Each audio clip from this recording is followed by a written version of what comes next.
The Best of WCW Monday Nitro Volume 2 is the new release by WWE Home Video and its new worldwide supplier Fremantle Media. As you can see, this is the cover for it. It's a 3 DVD, or as you can see here, 2 Blu-ray disc set, featuring, as you'd expect, all the superstars of WCW, the New World Order, Hogan, Nash and Hall, the Four Horsemen, Malenko, Anderson and Flair, along with so many other guys like Sting, Goldberg, Lex Luger, Conan, and of course the Macho Man Randy Savage. Now, this is presented, as the first volume was, by Diamond Dallas Page. And why Diamond Dallas Page? Well, because he was in WCW for years, before even Nitro started on the 4th of September 1995, and was still there when WCW was bought by WWE, ending the Nitro run on the 26th of March 2001. This collection, as I said, it's at volume 2, so it's a follow-up collection. It features more rare moments and actually some very rare matches in the WCW Monday Night Nitro program's history. Well, as I said, the Best of Nitro, so all the matches, and certainly the vast majority of the footage, comes from Monday Night television program itself. There is a couple of highlights during the matches, obviously WWE flashing back to what's happened on a previous pay-per-view, or a couple of highlight bits as well.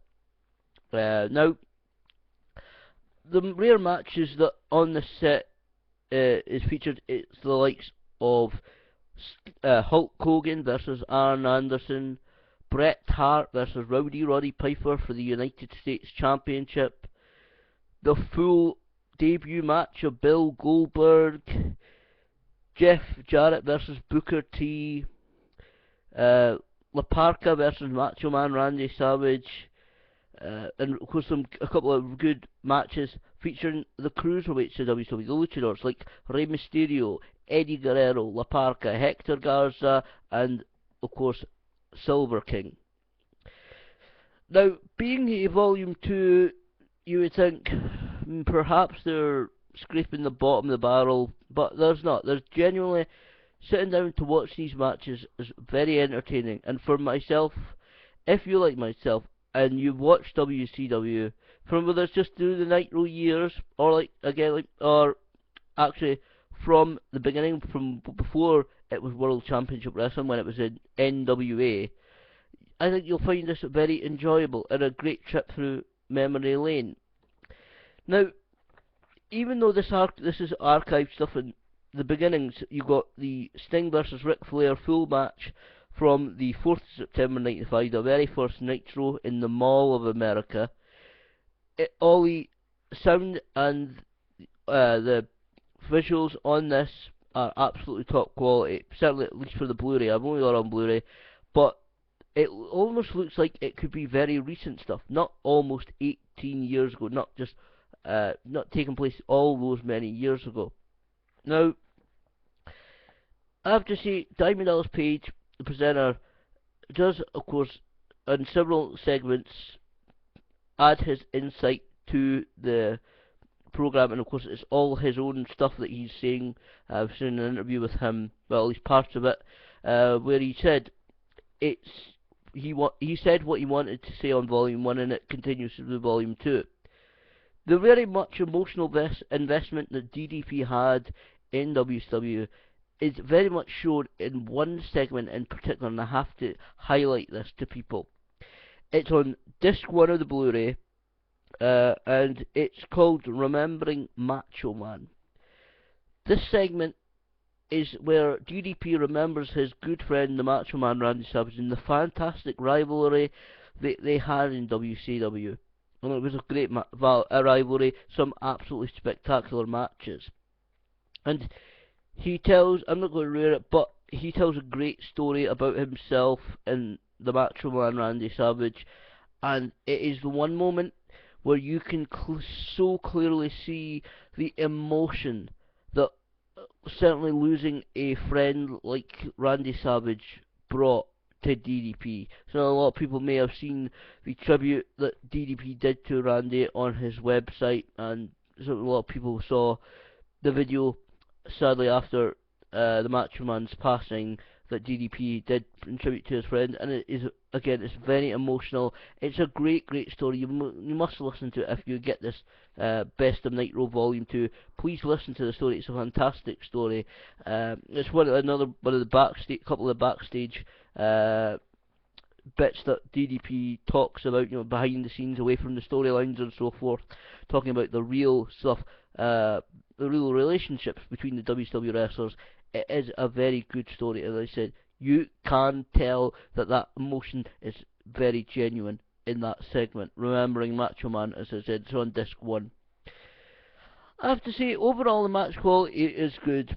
They really have picked out the good matches, and as Nitro goes from 95 to 2001, it's very NWO New World Order heavy, as the storylines were. NWO did literally take over WCW over that period from 1996 Bash at the Beach, and of course it was pretty much present throughout the rest of WCW, as even Bret Hart formed his NWO 2000, which really isn't highlighted, but there are some great matches in this.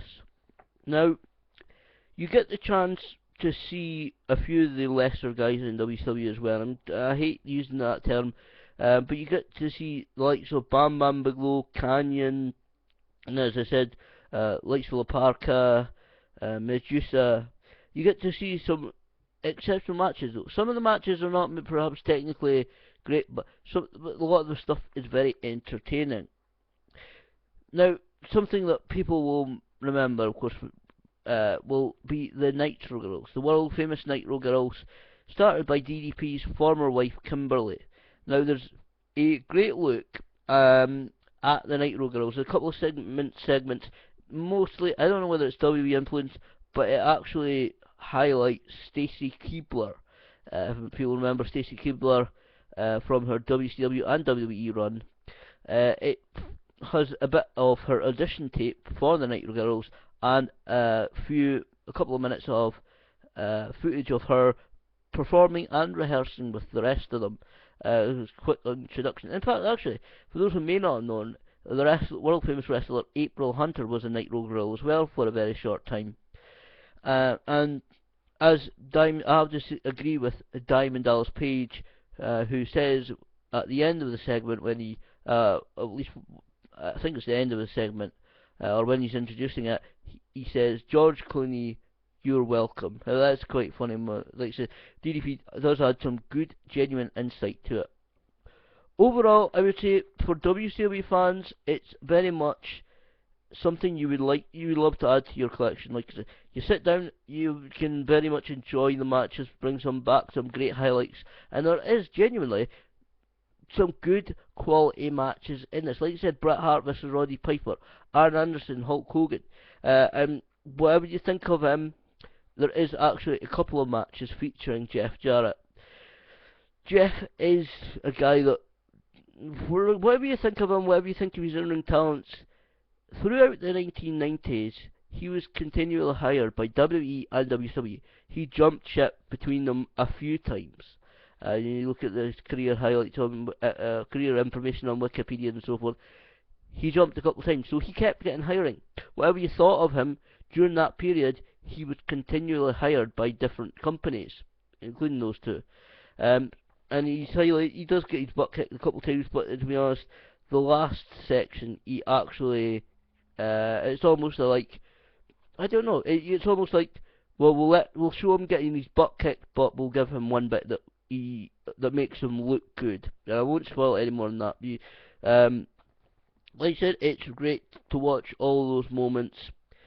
For the Blu-ray, you get a few exclusives. You get Hulk Hogan versus Lex Luger in the WCW World Heavyweight Championship match on the 11th of September 1995, the second week of Nitro. Flair versus Pillman, JL versus NWO Sting, Sting and Lex Luger versus Hollywood Hogan and Macho Man Randy Savage, Steel Cage match, DDP against the Macho Man Randy Savage, Goldberg versus Sting in the WCW World Heavyweight Championship match on September 98, Scott Steiner versus Jericho for the Television Championship, Ric Flair and Goldberg versus Hollywood Hogan and Kevin Nash in March '99. Jarrett reclaims his WCW World Heavyweight Championship November '99, and a small segment bit about DDP and Macho Man Randy Savage's War of Words. Like I said, it's a great adage. We've seen already several WCW content releases, Best of Starrcade, The Rise and Fall of WCW, and certainly WWE seem to be adding. Well, of course, we've also seen WCW footage being used in superstar profiles for some of those WWE guys who have been in the company. At the end, Diamond Dallas Page queries whether there's going to be a Volume 3 of this. To be honest, there is certainly enough footage for a Volume 3. You only get a very sneak peek at the rise, and certainly the start of the rise, of guys like Scott Steiner and Booker T in their starting as singles competitors. Of course, they both became the main men in the last period of WCW, and fighting.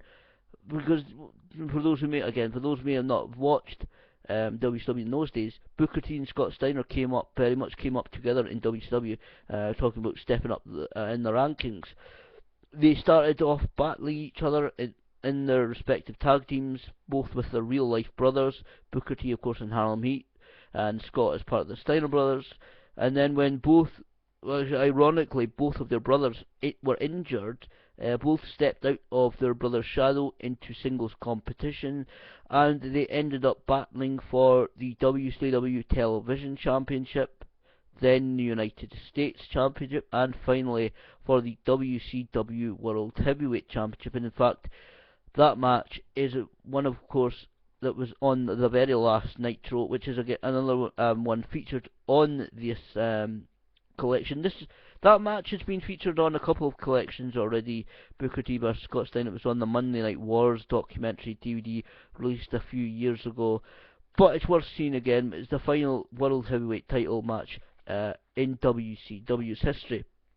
Like I said, for those like myself who are a big fan of WCW World Championship Wrestling, it's very much worth adding to your collection. I would say if you want to check out what WCW about and why people, if you're too young, like I said earlier, if you're too young to remember what WCW was really like, you can watch this collection, and I think you will be entertained. A lot of these matches, especially some of the cruiserweight stuff, and some of the big matches with the big names in WCW, still stand up quite well, I think. And like I said, with the Blu-ray at least, the audio and visual quality is excellent. So the only thing I would say though is that there are two sidebars going down the left and the right hand side, which are there permanently during the matches. It takes a bit away from the viewing, but overall I would say it is an excellent presentation. WCW, like I said, DDP did say about maybe Volume 3, and as I said, there's plenty of footage. WCW did release, however, a couple of VHS cassettes at the end of the company. You see just one of them here, having highlights of some of their pay-per-views. This is just one of the videos I've got. They also release superstar profiles. You see the back there. It might be interesting for WWE to perhaps do something like that, to release more, perhaps full WCW pay-per-views, and perhaps extended highlights like they did of Starrcade. Starrcade was more of a countdown, supposedly the best matches, but I think WWE could make some decent money off re-releasing some WCW stuff. To be honest, it's not doing doing anything sitting in their vaults. They might well put it out and they'll get certainly a little bit of money, and I have to give it up.